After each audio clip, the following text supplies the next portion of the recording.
Good evening. Happy Tuesday. Hello, everybody. Thank you for joining me this evening. My name is Jennifer, and I am a teacher with English in the City Prato. This evening, we are doing Focus Activity 810, Busy, Busy, Busy.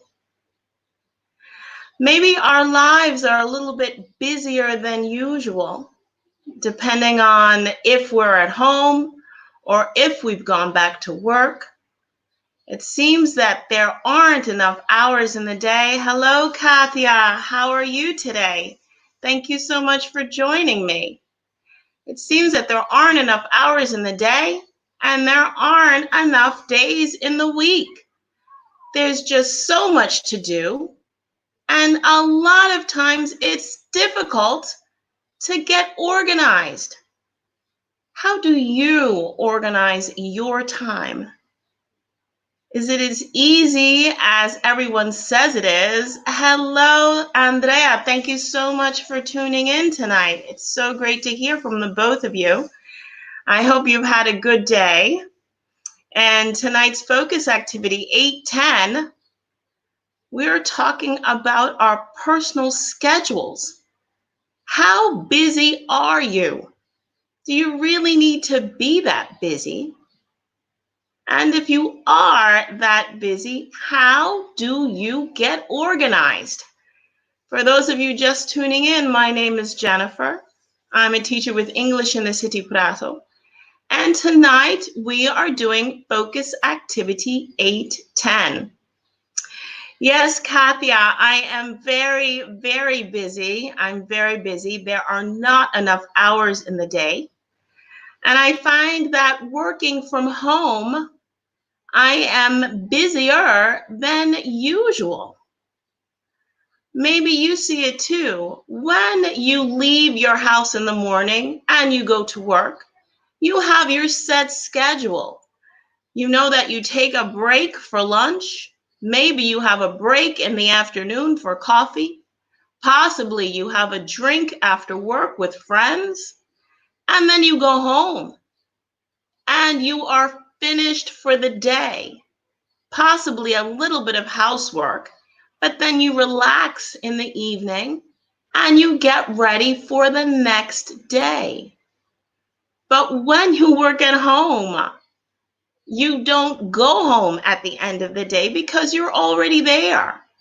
So you have all of your responsibilities mixed together between housework and children and your regular job. If you're smart working or if you're working online like me, then it's very difficult to organize your time.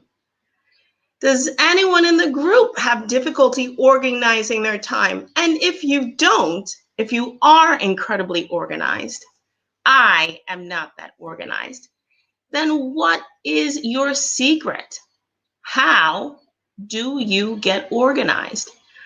If you're just joining our focus activity group, please type in your name and say hello. I'd love to hear from everyone that's participating this evening. What are we talking about? We are talking about being busy. And before we were under restriction and before we were in quarantine, we were very, very busy. I remember people complaining, oh, I'm so tired. I can't take it anymore. I'm so busy. I have so many things to do. But now that we're at home, some of us have started going out again. I find that I'm more busy. I'm busier than usual. Exactly, Katia. Katia says it happens to her too. At home, there's always something to do. And you find that if you have to balance housework or home life with work life in the same place, it is very, very difficult. How do you do it? How do you get organized? Are you like me? Do you have an agenda? Or do you put everything on a digital device? Possibly you have your calendar in your smartphone, you have signals on your PC that flash reminders to remind you, oh, you have to go here, you have to make a phone call, you have to do this, you have to do something else. I've tried getting myself organized digitally, but it seems that I always fall back on my faithful agenda. Yes, I have my agenda that, actually, I have two agendas. I have an orange one and a black one this year. They change colors every year. Andrea says I am a butterfly. Usually I'm a butterfly, but sometimes I'm a busy bee. Yes. And when you are busy, how do you get organized? I have my days broken up by the hour. I have my weeks broken up by the day. I have my months broken up by the week. And it seems that every nook and cranny of my life, I've got something to do. So in tonight's focus activity, let's get started. We are going to practice vocabulary for scheduling meetings. Now, for most of us, for many of us that have several people in one house, possibly your children, maybe your partner and yourself, with everybody Zooming, everybody going on Meet, everybody Skyping, everybody on a platform here and a platform there, you realize that you have to organize the meetings. There are some days where I have several meetings on the computer. How do you organize it? And we're going to practice vocabulary for that. We're going to use our future continuous and our future perfect, which is a fantastic tense. It doesn't make too much sense because we have future and perfect, and we know perfect is the past participle of the verb. But we're going to find out when and how to use that tense as well. So my first question of the evening is, how do you get organized? Where do you keep all your appointments? Do you write them down? Or do you just keep them in your head and hope that you remember at the best time? Katia says, I'm lucky because I'm busy at work. My husband helps me at home. And that's very important, Katia, to have help at home. Because you realize that if you spend an entire day out at work, when you get back home, you don't really have that much energy. So the idea of cleaning or cooking or doing other household chores is not really appealing. So it's good to have help at home also. Very good, Katia. Katia is definitely a modern woman. She keeps her appointments directly on the phone. I tried that. And you know what? My phone was blinging so much that it made me confused. So now that's why I have my agendas. I have my agendas for places I need to go, and I have an agenda for my lesson plans. So I know where I'm supposed to be and what I'm supposed to be doing when I am there. Because sometimes I get to a school and I have no idea what I'm supposed to be doing there. Overscheduled. Describe your typical week. Do you often feel overscheduled? Do you stress about your schedule? When do you take time to wind down, and what do you like to do? Let's consider these first three questions together.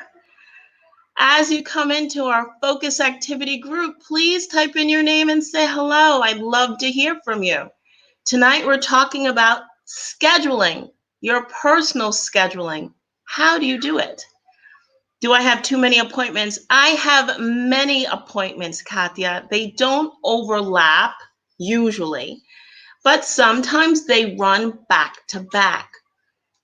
So for example, if I was going from one school to another school by car, then I had to allow time for travel to get to my next appointment.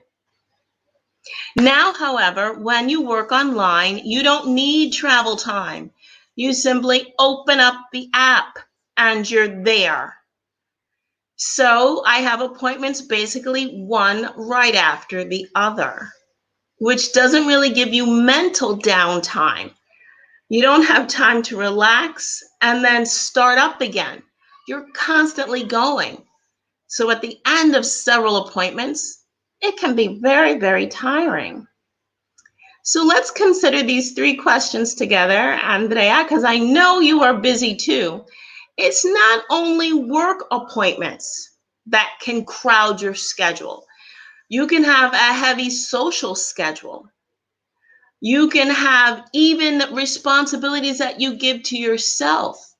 If you're someone that volunteers or you're someone that helps your friends, even personal activities that you assign to yourself can be many to the point where you might feel overwhelmed. So, in your typical week, are you very busy? Do you have many appointments? Or do you have a day where you can relax? So, let's describe our weeks. My week starts midday on Sunday because midday on Sunday, I start my preparations for the week. And then basically my days are long. I still get up early, not as early as before, but I'm still up between 7 and 7:30. And my days run until about 11:30, 12 at night, sometimes later, depending on what I have the next day. So is your typical week busy, or is your typical week calm? And that you have enough time to do everything you can without feeling stressed. Because having a lot to do is very stressful. So is your week busy? Very good, Kathia. Kathia says sometimes her week is too full. What does it mean if your week is too full? Do you sometimes schedule meetings when you have another appointment? Or do you simply just have so many appointments close together that you don't have much time to relax? Do you feel overwhelmed? Does your week make you feel overwhelmed? And do you sometimes stress about your schedule? I know Andrea says he can understand us. It happened to him too in the past. Very good, Andrea. So now, how do you describe your week? Is your week more relaxing than it was before? Do you have time to do everything you need to do and everything you want to do? Or do you find that sometimes the days are not long enough?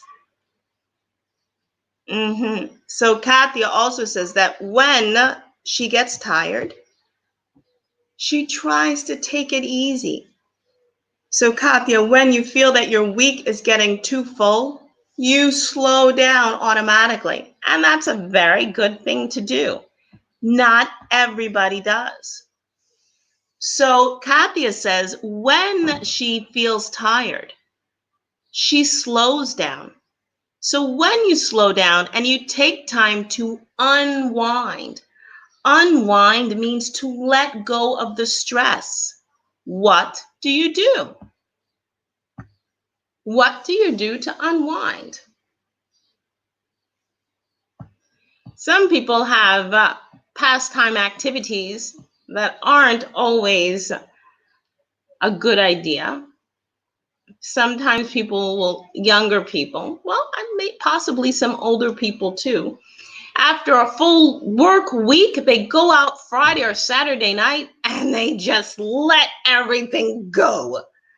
I try not to do that because sometimes you end up letting things go in excess and then you feel worse the next day.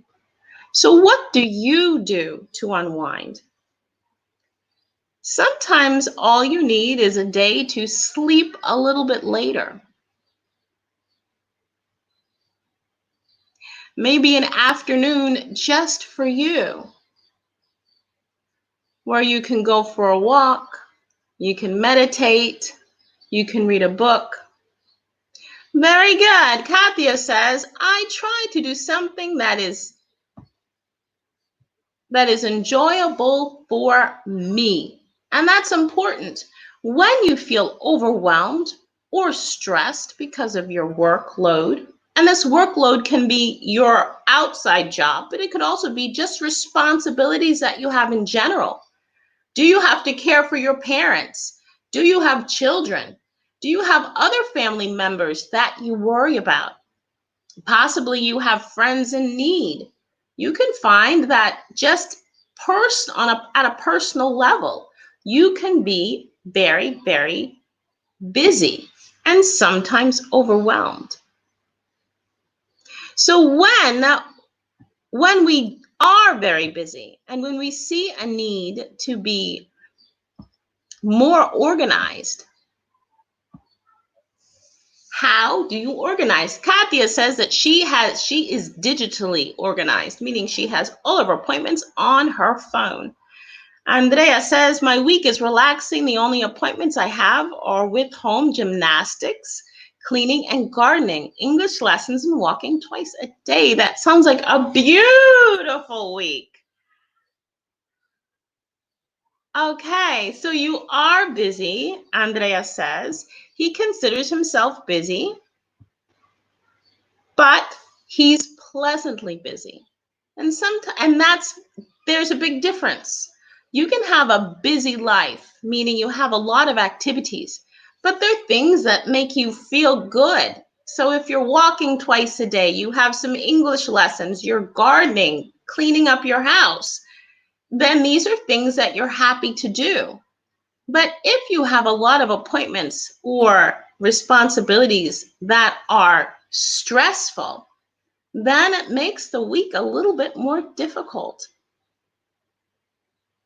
Very good, Katia. Katia says that when she feels a headache coming on, she relaxes. And that's very important, to listen to your body and do the things that are good for you. So do you consider yourself super organized, or are you more laid back? I try to be organized. I do. I try very hard to be organized, but it's not always easy. I find that with the more responsibilities I have, the more organized I need to be. But being organized is not necessarily something that comes natural to me. I usually, in the past, when I was younger, I tried to go with the flow. As things happen, that's what I do. I make spontaneous decisions. I do things on the fly. But in the professional world, that's not always possible. You can't always do things on the fly. You have to plan beforehand. Now we're going to talk about future plans, because that's where making appointments and organizing your schedule come in. Because you're talking about plans for the future. And this could be the immediate future, or this could be your future during the week. We have a few questions we want to go over on this slide. And notice the tense that we're using. We're using future will, if I'm not mistaken. Oh, Katia says, I can organize my schedule time, but in the latest years, I like less running like a ball. Yes, it's very important to be organized, because you find that often if you are not as organized, You're constantly rushing and you're constantly worried about things because you're always trying to remember what you have to do, which is why I write everything down in my agenda. And it's all color-coded with arrows. So I know things that are very important and things that are less important. So let's go over these questions together. What time will you be arriving home in the evening? And just going back and forth, as you come up with a grammatically correct answer to the question, just put it in the conversation box so we can go over grammar together. If somebody asks you, what time will you be arriving home in the evening? What is your answer? Notice the tense. It is future and there is will, but is it future simple?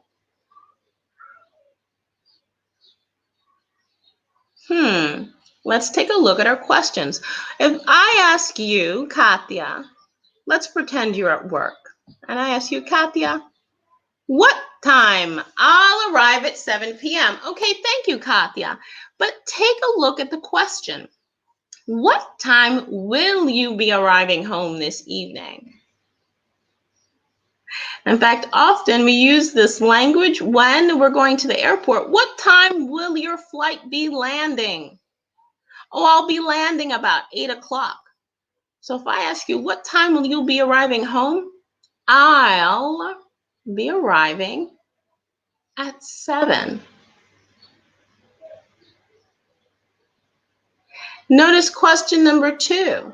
Will you be taking a vacation this year? Future continuous. Very good, Katya. We have our future will, and we have the ing form of the verb, the gerund. So we have arrive, arriving. What time will you be arriving home this evening? Will you be taking a vacation this year? If I ask you, will you be taking a vacation this year? How do you answer? I won't be. I won't be taking a vacation this year. And I may not be taking a vacation ever again. Oh my goodness. As you come up with answers to our questions in future continuous, just put your answers in the comment box over to the right. Often we choose, in future continuous, we choose a point in the future to determine how we ask the question. For example, at 10 o'clock tonight, what will you be doing? Very good. I'll be taking a vacation in August. I'll be taking a vacation in September, if not earlier too. Fantastic. Thank you very much. If you remember past continuous, when did we use it? We used it referring to a point in the past for an activity that had a duration. So what were you doing last night at 7? Last night at 7, I was preparing dinner. What will you be doing this time tomorrow? Tomorrow at this time, I'll probably be teaching. I haven't checked my agenda. What will you be doing this weekend? This weekend, I will be relaxing at home, and I'll also be preparing my lessons for next week. So yes, this is the future continuous. When do we use the future continuous? When we have a reference to a point in the future. This time tomorrow, at 7:25 tomorrow evening, we are now 7:25 Wednesday evening. What will you be doing this time tomorrow? 7:30 on a Wednesday. If there is a focus, I may be doing the focus. You'll be having an English lesson tomorrow at this time. I think I am too. Let me check my agenda. Let me see on my agenda. What's tomorrow? The 20th? The 20th of May. No, I am not. Nope. No, tomorrow night I am not having an English lesson, but I am making dinner tomorrow evening at 7:30. What about the holidays? What will you be doing for the holidays? I know that Andrea loves to travel. Do you think you'll be traveling for the holidays this year?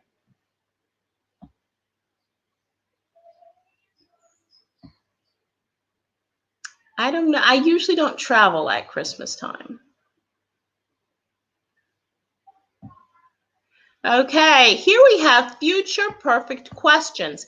Before we construct these questions, let's just review the questions that we already did. Notice the structure. What will you be? What will you be ing? And then the time reference. So it's will be plus the gerund. And notice the position of the subject. Notice the position of the subject. Where is the subject? You will be arriving home this evening. Where do we put the subject? So we have will, be, gerund. Let's take a look now at our examples. What we want to do now is create this time tomorrow. I'll be preparing lunch. What? Andrea, you have lunch at 7:30 at night. I'll be preparing dinner. No, that's not true. I usually have dinner very, very late. I have dinner probably around 9:30 or 10 o'clock at night. I know. But tomorrow, I'll be preparing dinner earlier because I'm finishing work earlier. Okay, let's take a look at our first one. We have by the end of the month, how many vacations will you take? No. By the end of the month, how many vacations you take this year? Oh, this is future perfect. This is future perfect, not future continuous. So when we use future continuous, we have will, subject, be, gerund, time, the reference. But then when we have future perfect,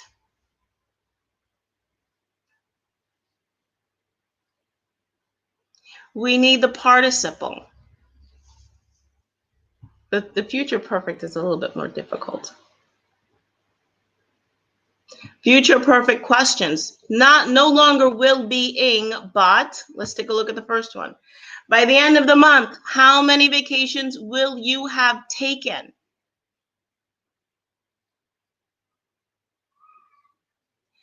So we refer to another point in the future. What is the future perfect? The future perfect is being in the present, projecting into the future, and looking back on the past. But all of this is in the future.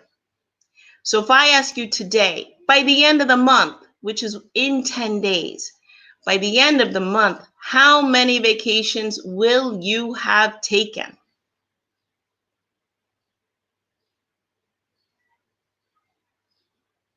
How many vacations will you have taken this year by the end of the month? Thank you, Katya. Katya, in her question, put by the end of the month at the end. How many vacations will you have taken this year by the end of the month? Yes, we do say that also. So you can put your time reference either at the beginning or at the end of the question. Let's take a look at number 2. By next week, how many vacation days you use this year? And notice the grammar formula for making the future perfect questions. Will, have, past participle. Whereas future continuous is will, be, ing. But future perfect is will, have, participle. It is correct, Katya, because we say that too. Katya's question, she put the time reference at the end. How many vacations will you have taken this year by the end of the month? We say that too. You can put your time reference either at the beginning or at the end. Let's take a look at the next one, which says, by next week, how many vacation days you use this year? What's our grammar formula for future perfect? Will, have, participle. Which verb are we using the participle of? Use. What is the participle of use? Let's see if we can come up with a future perfect question. For number 2. If we keep the time reference at the beginning of the question on this hand, by next week, how many vacation days? Do you remember the grammar formula for constructing a future perfect question? Will, have, participle.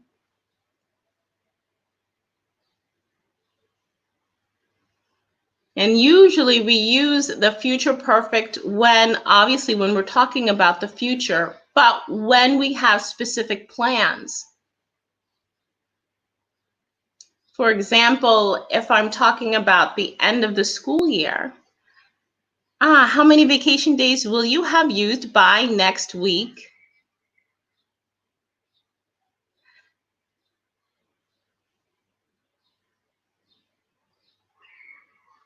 Whoa. By next week this year. How many vacation days will you have used by next? This question is different, Katya. How many vacation days will you have used?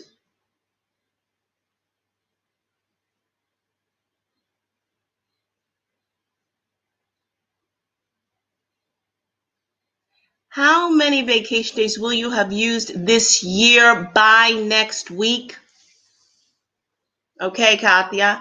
How many vacation days will you have used this year by next week? Because we're talking about the number of vacation days in the year. So, for example, if I have 14 vacation days in a year, then I say, well, by next week, I will have used 7, or I will have used 7 vacation days by next week. Let's take a look at the third one.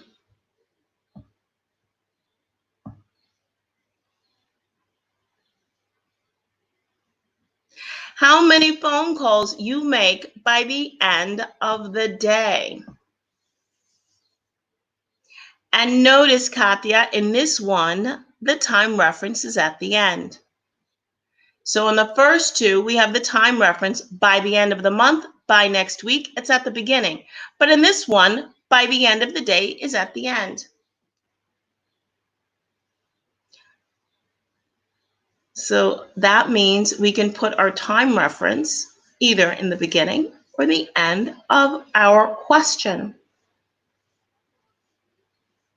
I know, future perfect, we know it's future perfect usually by the sound of the phrases we hear. When we hear, by the time I'm 20, by the time I'm retired, by the time I'm 50, we're talking about future plans or intentions we have for the future. By the time I'm 50, I will have made $1 million. No, but I'd like to. I'd like to make $1 million by the time I'm 50. So let's take a look at number 3. Let's see if we can come up with our future perfect question for number 3. How many phone calls will you have made by the end of the day? If we put our time reference in the beginning, by the end of the day, how many phone calls will you have made? I make a lot of phone calls during the day, and a lot of people call me. Not always people I want to talk to, but people who need to talk to me. If it were just friends, then it would be okay, but sometimes there's stressful phone calls. Very good, Katia. Katia says, how many phone calls will you have made by the end of the day? And here we have a perfect example of our future perfect question. And Kathy has pointed out that we can put our time reference by the end of the month, by next week, by the end of the day, can be in the beginning of our sentence or at the end. By the end of the day, I will have spent more time on the telephone and computer. What about number 5? How many emails you write by the end of the week? Email has become, yes, we still use emails, but I think texting has become far more common. Actually, now a lot of emails, you know where they use a lot of emails now? On the platforms within the platform. So if you have a platform at work or you have a platform at school, then you email your colleagues, your students, your professors within the platform. And you chat if you're in a meeting, but if you have to send them documents or information, you email them. How many emails will you have written by the end of the week? Fantastic, Katia. There we are. We have another one. How many emails will you have written by the end of the week? And remember, we're doing future perfect, which is you in the present talking about the future, looking back. We have our last one. By the end of the year, how many personal appointments? Oh, Kathy, you're so good. By the end of the year, how many personal appointments will you have scheduled? Notice our grammar formula here. This is our grammar formula. By the end, by the time. What is our grammar formula? Will, have, participle. That's how we form the present perfect. How do we form the present continuous? Do you remember how we form the present continuous?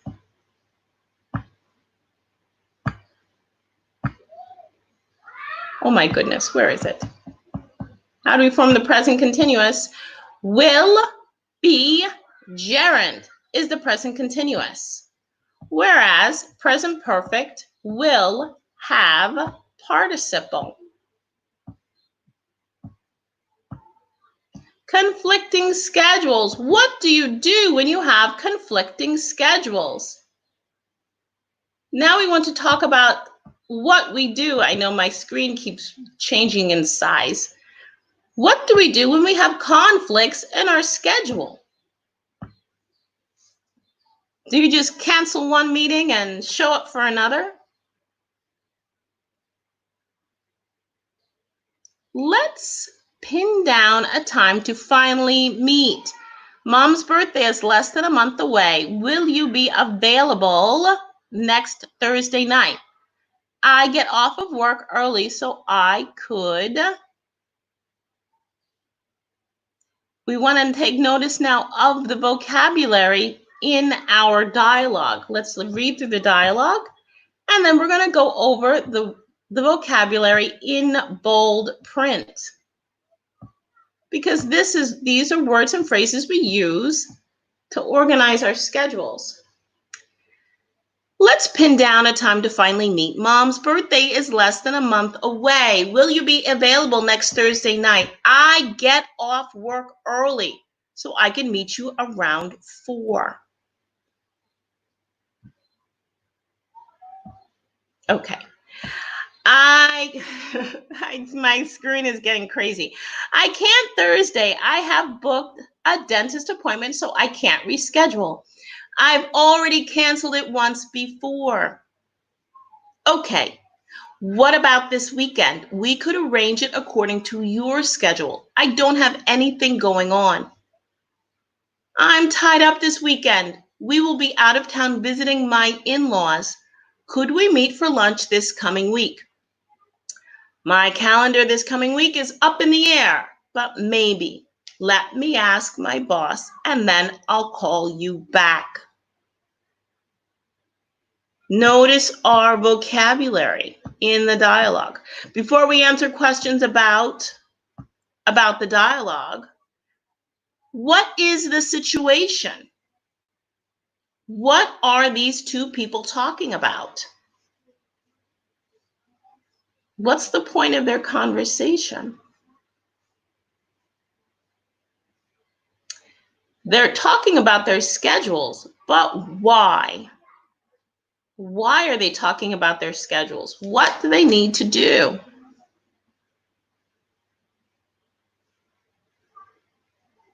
We have two people talking. Are they friends? Are they partners? Are they parent and child?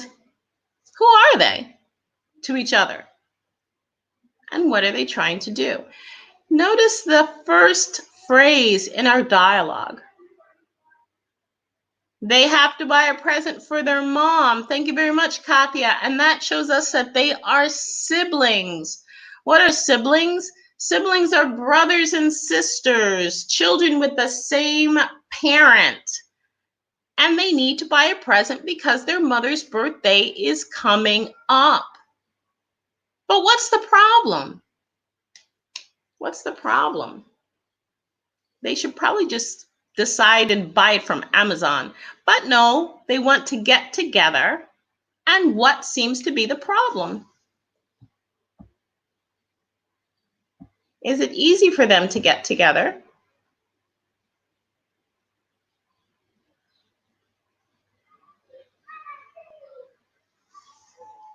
It sounds like they are very, very busy. And they're having difficulty finding a time in common so that they can meet.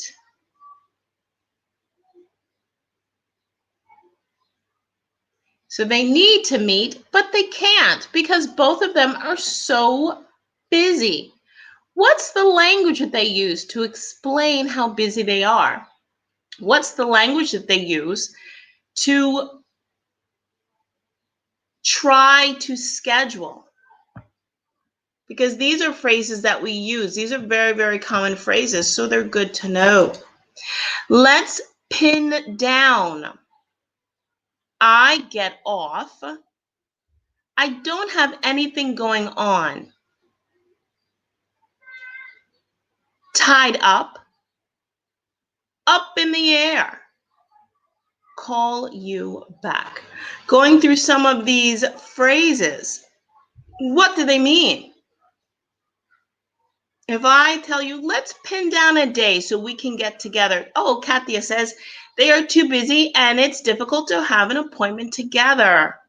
Very, very good, Katya. They're very busy between work and family responsibilities. They don't have any free time in common. So what language do they use to try to get organized? Let's pin down a time. Means let's find a day that works for you and for me. To get off work means to leave work or finish work. What about don't have anything going on? What does that phrase mean? If you ask me, Jennifer, let's get together this weekend. And I say, well, Katya, Andrea, I don't have anything going on. Very good. Kathy says pin down means to find the time. Pin down means to put a pin in it, to make an appointment, to find the time to do something. But what if I can't pin down a day, Katya, or I don't have anything going on. You invite me to do something. You say, well, Jennifer, we've been working so hard all week. Very good. Kathy says, don't have anything going on means to be free. It means my schedule is open. I have free time. But then on the other hand, her sibling says, Tied up. You don't have anything going on, but I am tied up. What does that mean? That someone has taken a rope and tied her up? What does it mean to be tied up?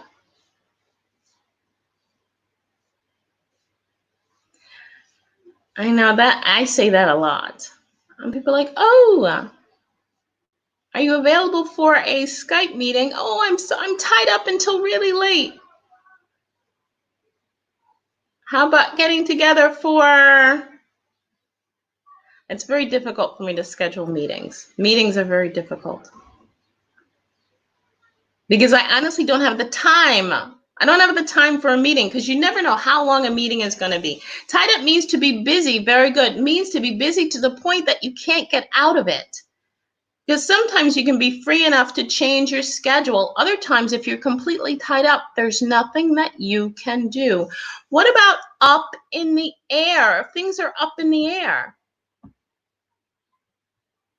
Because up in the air is not the same as I don't have anything going on. I don't have anything going on means I am free. I have no plans. But if everything is up in the air,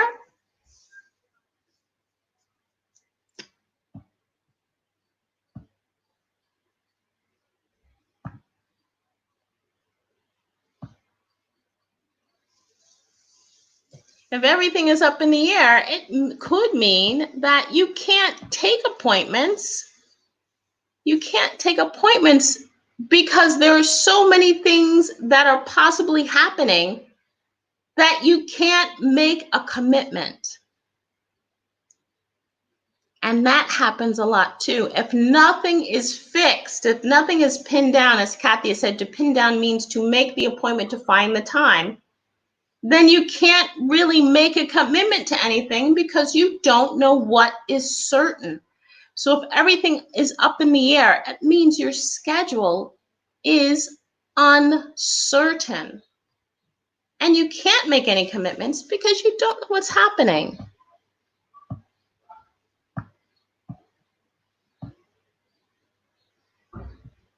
When will you be tied up? Let's check out the next slide.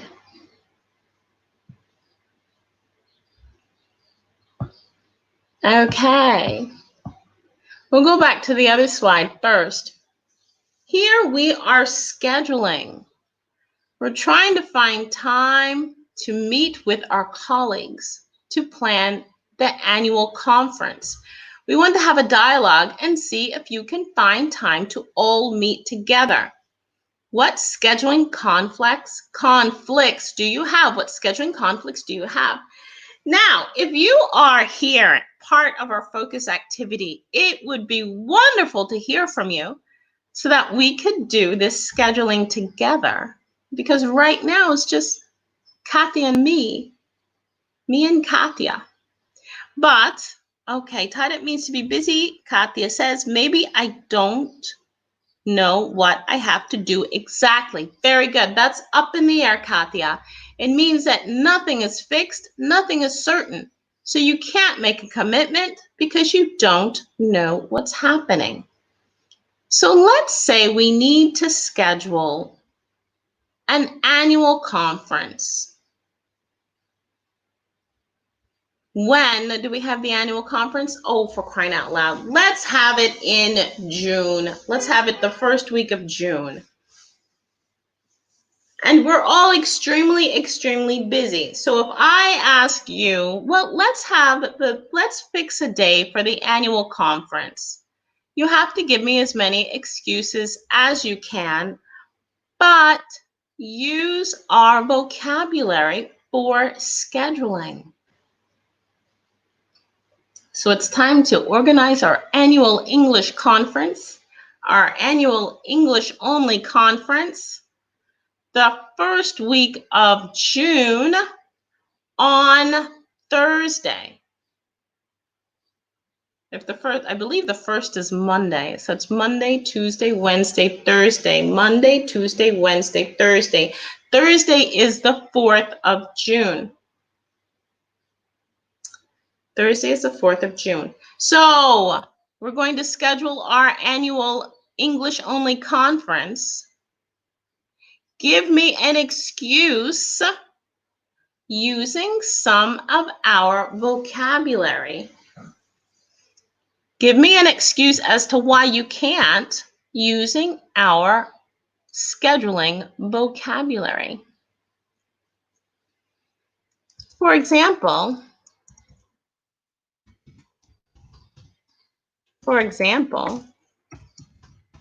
the first week of June is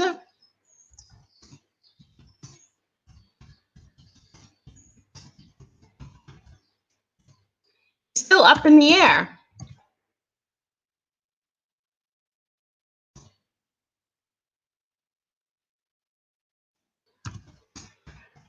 As soon as my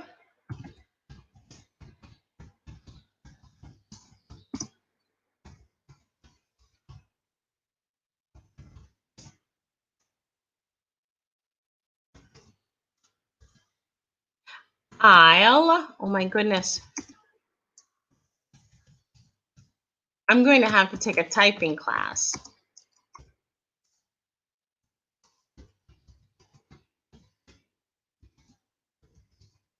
My mother knew how to type. As soon as my work schedule is confirmed, I'll get back to you.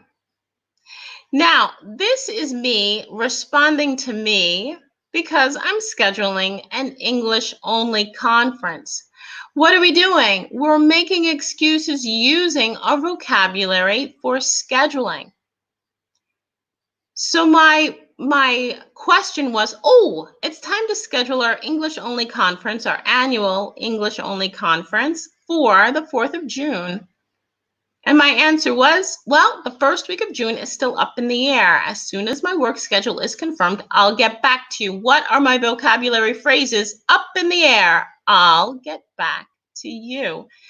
The 4th of June, I will be up in the air. You will be up in the air, Katya, because I'm planning a long weekend in London.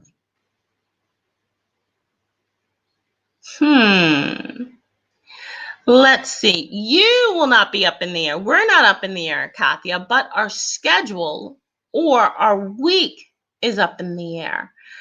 So the 4th of June, I'll be tied up that weekend because you're planning a weekend in London. Very nice, Katya. Good for you. It's nice to travel. Take a city break every once in a while just to get away. Okay, so if Thursday the 4th is not good, how about Saturday morning? Saturday morning would be June 6th at 9 a.m. Now, if we find a day and a time that works for everybody, how do we agree? Notice our vocabulary for agreeing on a schedule. Notice the red at the bottom. It says use these affirmative phrases once you have agreed upon a time to meet. Sounds good. That would be perfect. That works for me. That's fine or great. I'll see you then. So these are also the same phrases that we use often when we've been invited and we agree. Do you remember the activities where we need to invite people or make a suggestion?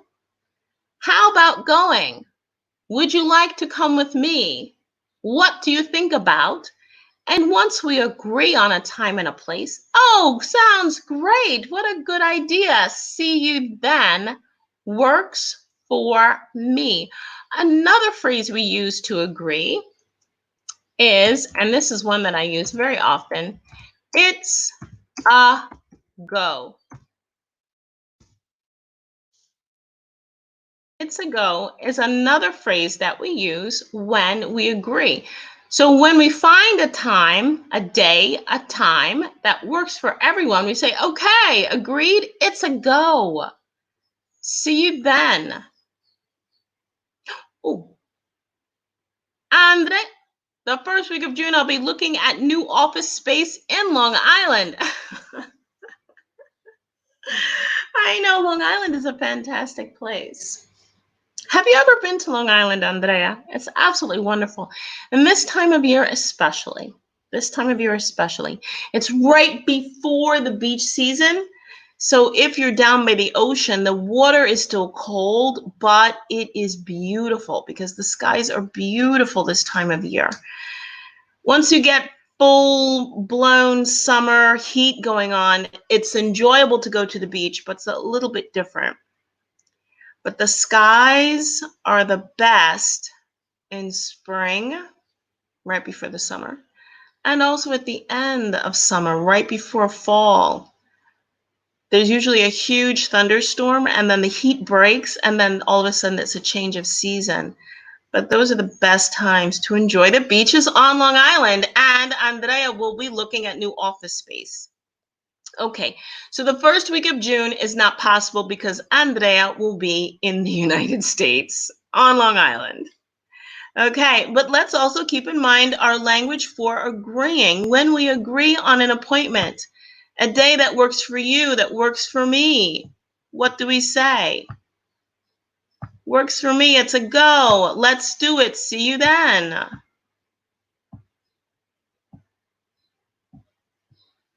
And Andrea's looking at new office space.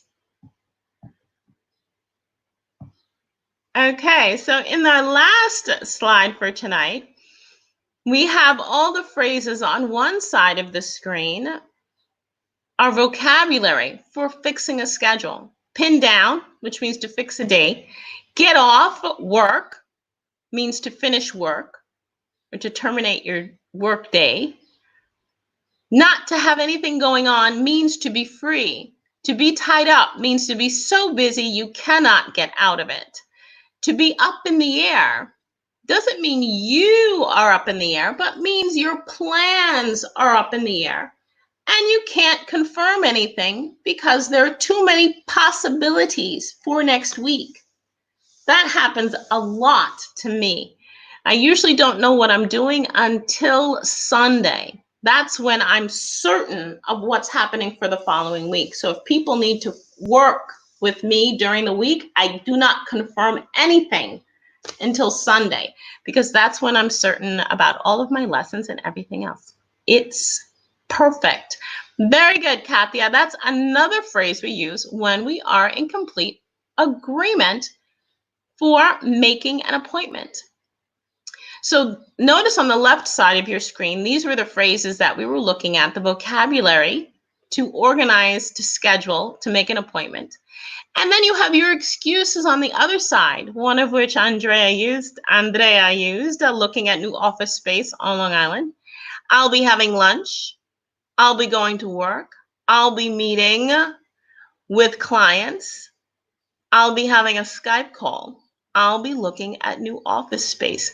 And notice also the tense that Andrea used in his excuse. Sorry, I'm tied up all next week. I'll be looking at office space on Long Island. He also used the future continuous. The future continuous is what? Will be ing. That's will be plus the gerund. So in addition to talking about scheduling and being busy and all of our appointments, we went over two grammar tenses. One being the future perfect. An example of a future perfect question: by the end of the month, how many vacations will you have taken this year? This is an example of future perfect. What's the grammar formula? Will, have, participle. We can also make future perfect statements, not always questions. By the time I'm 60, I will, no, that's, I don't want to do that. That's too sad. By the time I'm 50, I will have been living in Italy for more than half of my life. You'd like to go to the famous aquarium on Long Island. There's an aquarium on Long Island? Really? I've never been there. Wait, I think I have heard of it. I'm going to have to ask my sister. She's on Long Island. She'll tell me if there's an aquarium or not. And If you tell me there's an aquarium, Andrea, I believe you, and she will tell me where it is.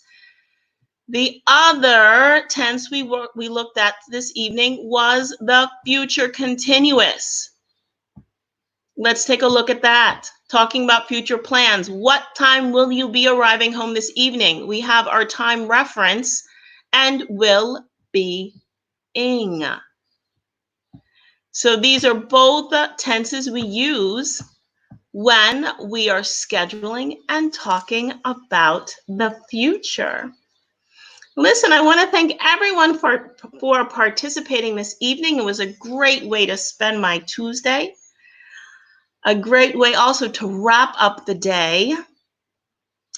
So thank you, everybody. It's been great to hear from you, Andrea, and you as well, Katia. Thank you, everybody else. Please remember that we are live. English in the City is live every day on our YouTube channel and on our Facebook page. And tomorrow we will be having story time for who is interested in listening to a story. Sometimes they're whimsical and sometimes they are thoughtful. But I will be reading a story tomorrow afternoon at 4. So stay tuned and be safe.